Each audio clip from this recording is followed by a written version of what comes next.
Bienvenue à vous dans l'Africa Newsroom, 1h30 de direct consacré au décryptage de l'actualité panafricaine et mondiale. Semaine spéciale Guinée, focus politique, la réforme de l'armée, où en est-on? Un reportage à suivre dans l'Africa Newsroom. Nous en débattrons avec notre invité, M. Ousmane Diallo, membre du bureau exécutif de l'UFDG, le parti de Cellou Dalein Diallo, finaliste de la dernière présidentielle, également avec Cyril Musila, notre éditorialiste. À suivre également dans l'Africa Newsroom, la revue de presse de Beryl Chomeil. Tout de suite, les titres africains. Premier forum des pays exportateurs de gaz à Doha au Qatar. Les pays africains ont répondu présents à ce sommet. Objectif, établir un marché du gaz stable et transparent. Élections législatives au Gabon, le président Ali Bongo Ondimba invite les électeurs à aller voter dans le calme. Le scrutin est prévu le 17 décembre prochain. Enfin, au Bénin, succès de l'emprunt obligataire de 50 milliards de francs CFA. Il a été lancé en octobre dernier. L'opération doit notamment permettre de moderniser les infrastructures du pays. Monsieur Ousmane Diallo, bienvenue sur le plateau de l'Africa Newsroom. Merci. Alors vous êtes, je le rappelle, membre du bureau exécutif de l'UFDG, le parti de Cellou Dalein Diallo, finaliste de la dernière présidentielle. Cyril Musila, bienvenue également à vous. Vous êtes notre éditorialiste. Merci, tout de suite, l'info du jour.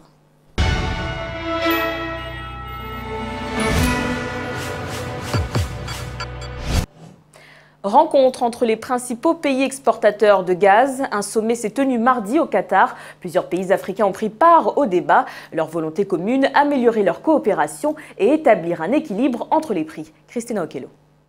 Garantir un juste prix de gaz naturel, c'est l'objectif du premier sommet du Forum de pays exportateurs de gaz. Ils étaient une dizaine de pays à se réunir mardi à Doha, au Qatar. Des États membres comme l'Algérie, la Guinée équatoriale, la Libye ou encore l'Égypte, venus promouvoir une énergie propre et sûre, capable de rivaliser le pétrole en termes d'approvisionnement.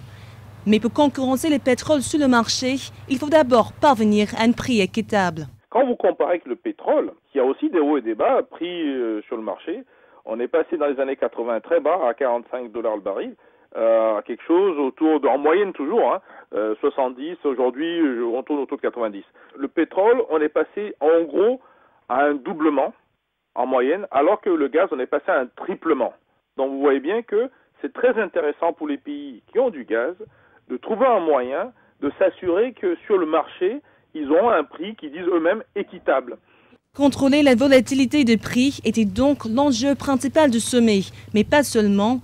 Les pays exportateurs de gaz ont également exprimé la volonté de sécuriser les approvisionnements en gaz naturel, notamment par la signature de contrats gaziers à long terme. Le gaz, c'est du gaz, ça fuit. C'est-à-dire qu'est-ce qu'il vous faut? Il vous faut un équipement qui récupère donc ce gaz-là et le canalise dans des tuyaux pour bien sûr un petit traitement et une utilisation. Donc, sous le fond, c'est quand même moins important que le pétrole, puisque le pétrole, lui, il faut d'abord aller le chercher, et c'est de plus en plus compliqué, surtout quand vous pensez à l'offshore, qui est dans la mer. 2, il faut le traiter, il y a plusieurs niveaux. Donc vous voyez qu'il y a toute une chaîne de valeur qui est beaucoup plus importante. Le sommet a permis aux pays exportateurs de gaz de bénéficier d'une visibilité plus importante. Désormais, il reste à mettre en place des infrastructures appropriées pour assurer la production de gaz. Cyril Musila, on voit bien l'intérêt d'un tel forum pour le continent qui dispose d'un important potentiel gazier, un continent qui se doit de réduire sa dépendance au pétrole. Alors, comment les pays africains peuvent-ils justement tirer leur épingle du jeu? Première chose à savoir ou à comprendre, c'est que l'union fait la force. En se liguant ensemble, en constituant une sorte d'OPEP, du gaz, les pays africains plutôt ont la possibilité de pouvoir non seulement peser sur le marché, mais également valoriser cette production, d'ailleurs qui est souvent pas suffisamment mise à contribution parce qu'on la voit gaspiller, ces torches qui brûlent en longueur de journée. Et c'est ce gaz-là qui est important d'ailleurs en termes de ressources énergétiques qui peut être alternative au pétrole et qui peut réellement, en tout cas, contribuer à résoudre un certain nombre de déficits en termes d'énergie sur le continent. Monsieur Diallo, une ressource énergétique insuffisamment exploitée, sous-exploitée sur le continent. Sous-exploitée.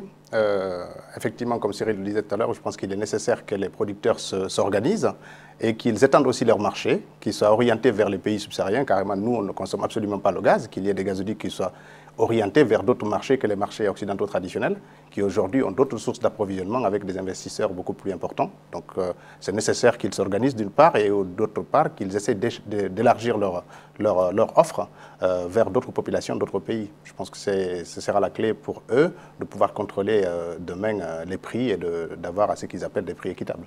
Comment expliquer que ce soit la première fois qu'un tel sommet ait lieu ?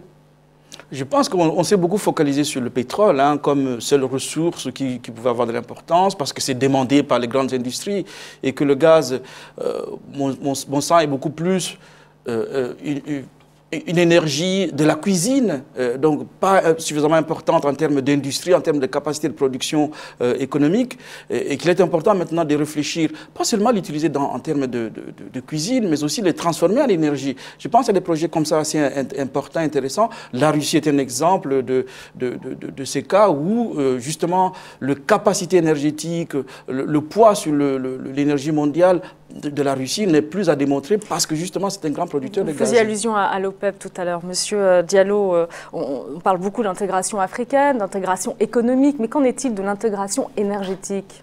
Il n'est pas évident de parler d'intégration énergétique tant il y a une disparité entre les objectifs des pays producteurs et puis les marchés vers lesquels ils sont orientés depuis toujours, c'est quasiment les marchés occidentaux qui sont des gros consommateurs. Nous, les pays africains de façon générale sont beaucoup dépendants des produits pétroliers qui consomment que du gaz. Donc là-dessus, avoir une intégration énergétique, je me demande comment la Côte d'Ivoire qui produit aujourd'hui un peu de pétrole, demain ce sera le Ghana, va orienter ses marchés. Avant, il y avait le Nigeria, mais le Nigeria ne vend quasiment pas de pétrole à la Guinée. Nous sommes des voisins à côté. Mais nous irons, comme tout le monde, chercher notre pétrole dans le Moyen-Orient, et ce qui est dommage. C'est peut-être un problème d'infrastructure, c'est un problème aussi de volonté politique de nos dirigeants d'aller vers cette intégration économique plus large. On poursuit avec l'appel au calme du président du Gabon, Ali Bongo Ondimba. Le président gabonais lance un appel à ses concitoyens. Mardi, il les a invités à se rendre aux urnes dans le calme pour les législatives du 17 décembre. Il a également appelé à ne pas se laisser intimider par l'appel au boycott de l'opposition. Dorothée Ropivia et Fatou Kaba. Des élections législatives dans le calme. C'est le souhait du président gabonais Ali Bongo Ondimba. Dans un discours prononcé mardi sur la chaîne nationale, Ali Bongo a invité ses concitoyens à des élections apaisées. Ce n'est pas la guerre et c'est librement que vous allez choisir. Il est important que ces élections se passent dans le calme. Les élections sont notre affaire à tous. Voilà pourquoi il est important que nous restions unis et solidaires. Une réaction qui fait suite à la décision de plusieurs partis d'opposition d'appeler le peuple gabonais à s'opposer à l'organisation de ces élections. En cause, l'introduction de la biométrie qui n'a pas été validée par le gouvernement.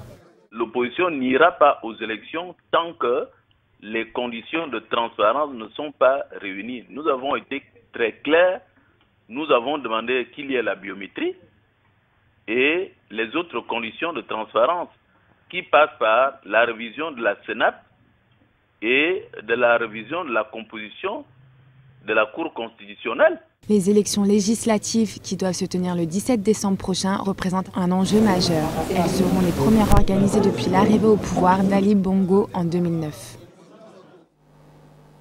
Cyril, comment interpréter cet appel au calme du président du Gabon? Je pense que le président Bongo a en tête les résultats ou la suite des résultats des précédentes élections qui ont plongé le Gabon dans une sorte de climat de peur, de violence et dont le pays n'avait pas besoin d'ailleurs.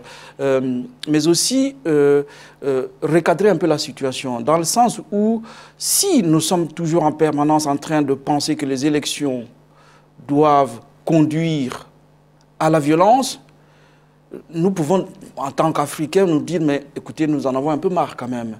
Les élections devraient être le moment où le peuple exerce son pouvoir sur les dirigeants. Mais nous sommes assez fatigués de constater que, une fois qu'on évoque les élections, tout le monde se prépare à une sorte de peur et une sorte de bagarre. Comment allons-nous faire si nous pensons que la démocratie est notre prochain objectif pour pouvoir stabiliser nos États? Est-ce que les craintes du pouvoir sont justifiées?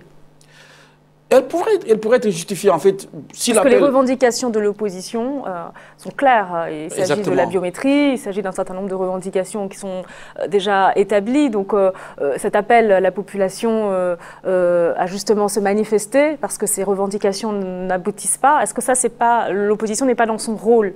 Et lorsque le président du Gabon appelle justement au calme, est-ce que ces craintes ne sont pas un peu injustifiées? L'opposition est dans son rôle de pouvoir réclamer un certain nombre de transparence, un certain nombre d'éléments de transparence, de la biométrie et toute une série de choses. Mais si techniquement ce n'est pas possible, si politiquement ça pose des questions, je pense qu'il est aussi du rôle de l'opposition de proposer des alternatives.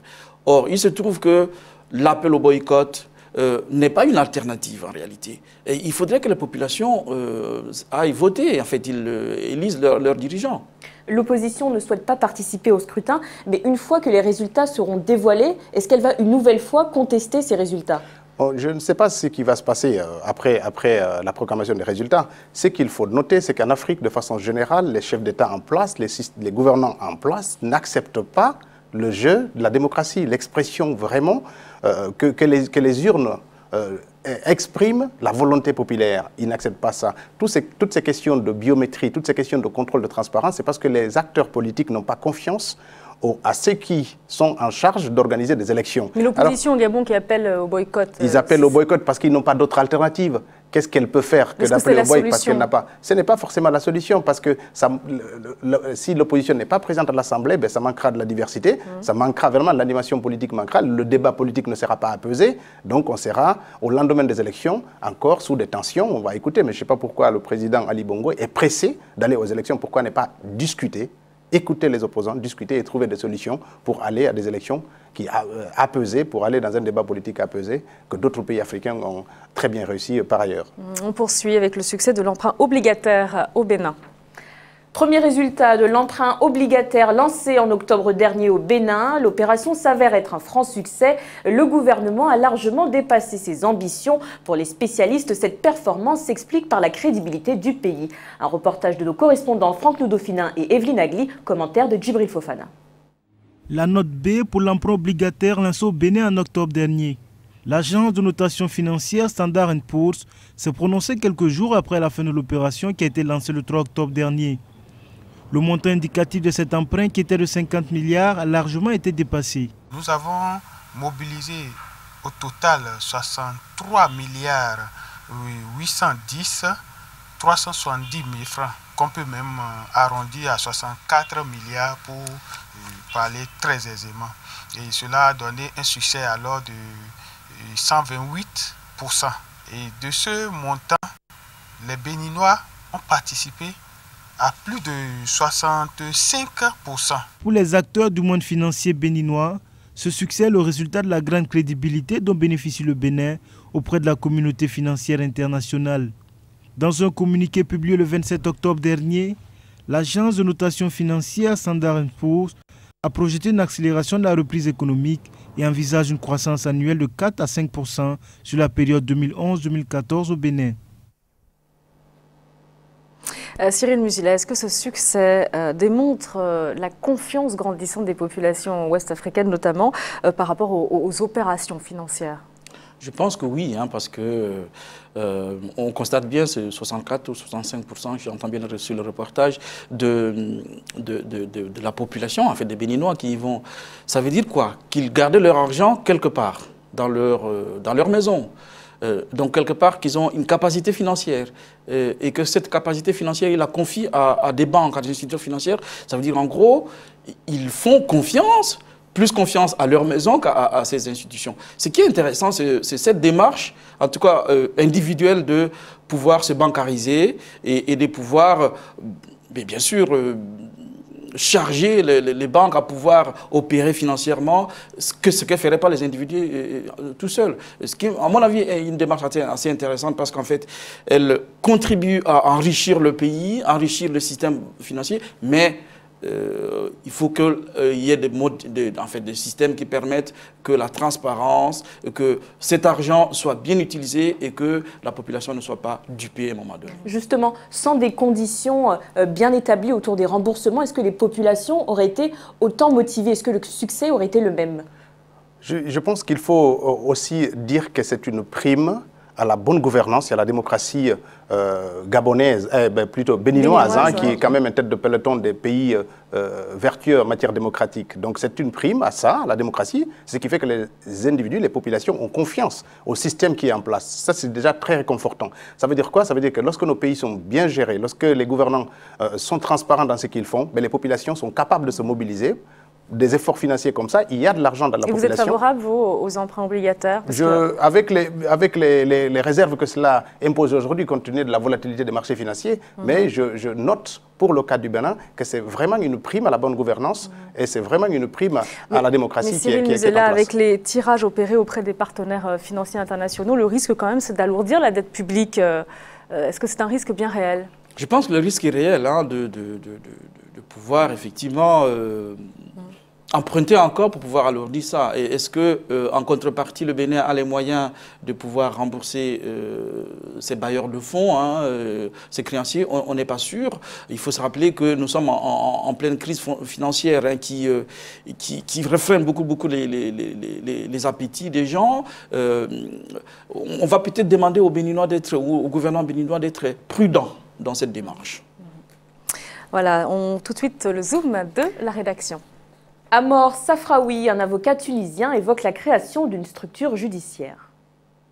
Constater au niveau de la société civile, des composantes de la société civile, que les trois gouvernements successifs n'ont pas donné à cette question de justice transitionnelle l'importance qu'il se doit.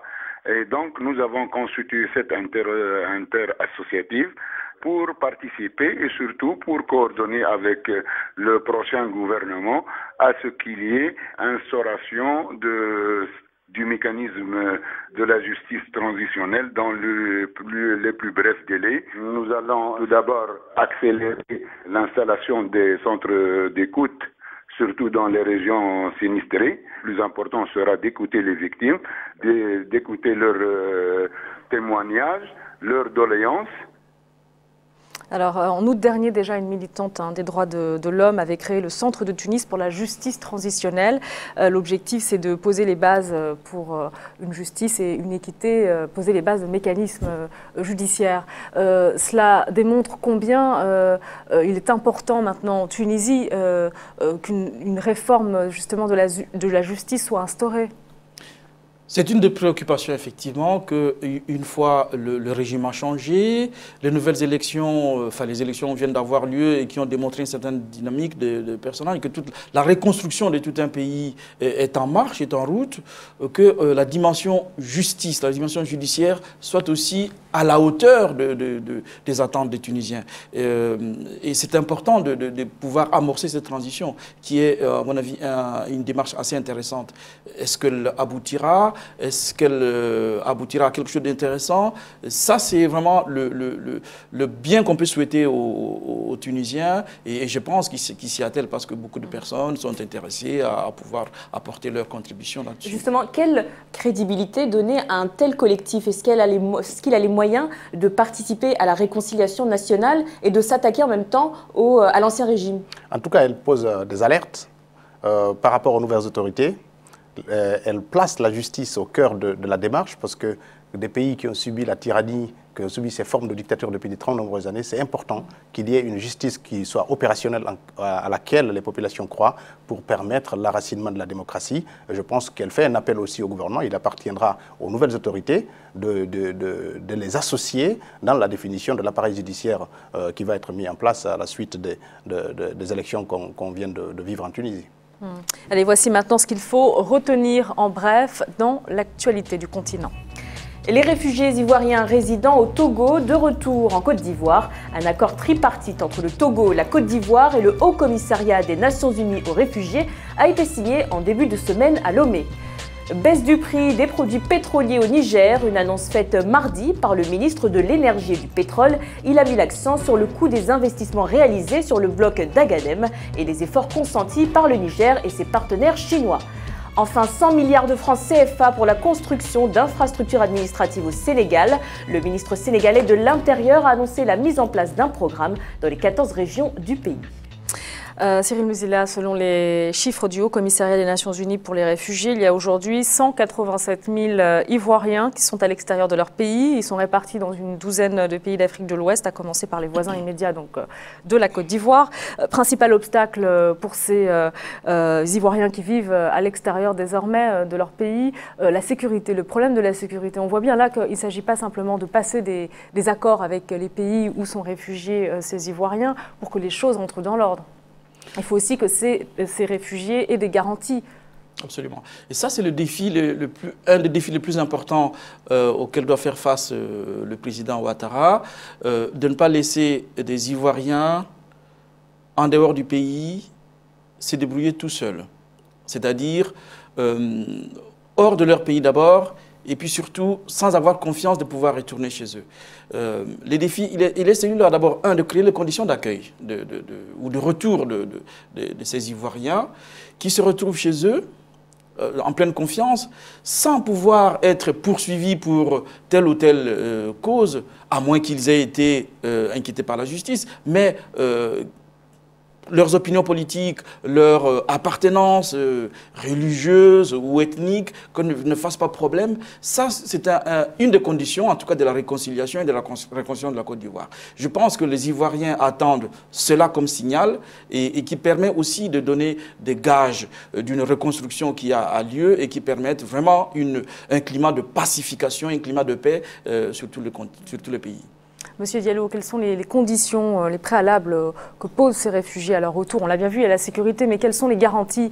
Comment l'État ivoirien peut convaincre ces réfugiés de revenir? En tout cas, aujourd'hui, l'intention est là. Le président Ouattara, depuis qu'il est au pouvoir, dans son discours... au-delà des intentions. Au-delà des intentions, je pense qu'il faut du temps aussi, que les gens qui sont partis aient confiance à l'appareil. On sait que l'appareil sécuritaire et militaire ivoirien est à reconstruire complètement parce qu'il a été complètement désorganisé avec l'arrivée des éléments qui n'étaient pas militaires à la base et puis la désorganisation de la structure militaire qui était sur place.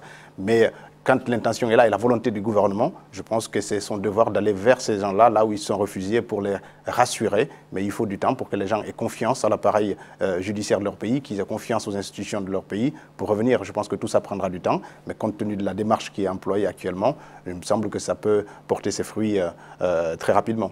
100 milliards de francs CFA pour le développement des infrastructures au Sénégal, c'est un réel défi pour l'ensemble des pays du continent. Oui, le Sénégal, en fait, qui est très intéressant à observer, hein, qui a beaucoup pris les défis d'asseoir les infrastructures. On a vu par exemple Dakar changer complètement en une décennie avec des autoroutes et des couloirs de désengorgement qui permettent effectivement de rendre le pays viable. Et c'est un des défis que relève le gouvernement ou le précédent ou l'actuel, et peut-être aussi créer des bases pour les développements futurs, mais aussi qui est en train de montrer comment un petit pays, le Sénégal n'est pas très grand, prend le leadership de cette approche, en tout cas de créer les possibilités que les Sénégalais circulent normalement, que la production agricole ou de pêche circule dans le pays, mais surtout aussi que la dimension développement à partir de cette donnée qu'est l'infrastructure s'installe sérieusement. Suite dans un instant de l'Africa Newsroom, restez avec nous. Marc Pause.